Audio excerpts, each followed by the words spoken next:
L'une de mes plus petites crèches est une décoration que j'ai achetée pendant des vacances en Israël. Un souvenir que j'accroche chaque année au sapin de Noël. Il s'agit d'une petite cloche en bois d'olivier dans laquelle se trouve une toute petite gravure de Marie, de Joseph et de l'enfant Jésus. Elle me rappelle que, souvent, Dieu ne réalise pas ses objectifs à travers de grandes œuvres, visibles par tout le monde.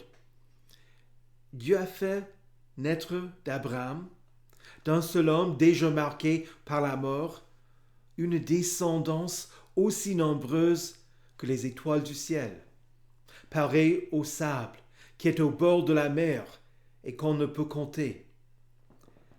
Dieu a fait de David un jeune berger, roi d'Israël. Bien qu'il soit roi, quand David a entendu la promesse que son règne allait être assuré pour toujours, il a répondu en disant « Qui suis-je, Seigneur éternel? Et qu'est-ce que ma famille pour que tu m'aies fait parvenir là où je suis? Et c'est encore trop peu à tes yeux, Seigneur éternel. » Pour David, être élevé à ce point était une chose trop grande. Pour Dieu, ce n'était rien. Et Dieu, dans sa bonté, nous donne plus que nous ne méritons.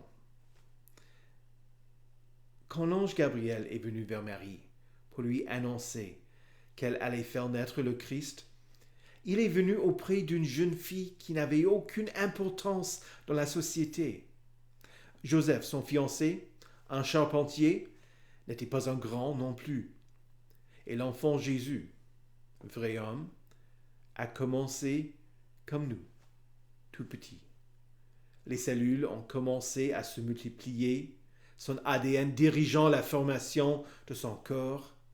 Après un mois, il était la taille d'une graine de coquelicot. À la fin de 2 mois, il était la taille d'une fève. Le 3e mois, il avait celle d'un citron vert. Et il est né un bébé, tout petit, impuissant, incapable de se défendre. Mais l'Éternel, dans sa bonté, élève les humbles.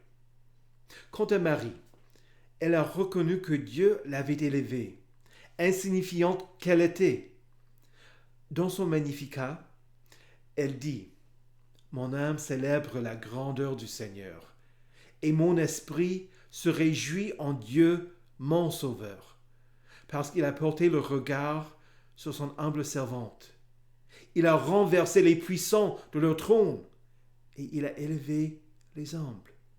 Il a rassasié de bien les affamés, et il a renvoyé les riches les mains vides. Il a secouru Israël, son serviteur, et il s'est souvenu de sa bonté. La chose importante, notre Seigneur est plus grand que nous, mais il s'est humilié pour nous.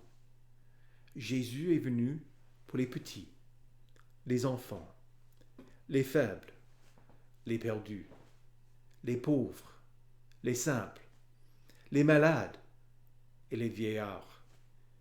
Il vous voit et il est plein de compassion envers vous. Vous êtes important pour lui, même si les autres vous voient comme étant un petit. Nous avons cette idée dans le cantique « Un rejeton fidèle ». Un rejeton fidèle sort du tronc de Jessé. C'est lui que les prophètes nous avaient annoncé. Parmi nous il surgit en notre hiver très rude, au milieu de la nuit. Ce rameau plein de sève, par qui vient le salut, et le Fils de la Vierge, comme Ésaïe l'a vu. selon le plan de Dieu. Marie devint sa mère, mère du roi des cieux. Souvenez-vous, Dieu est devenu tout petit. Il s'est humilié pour vous.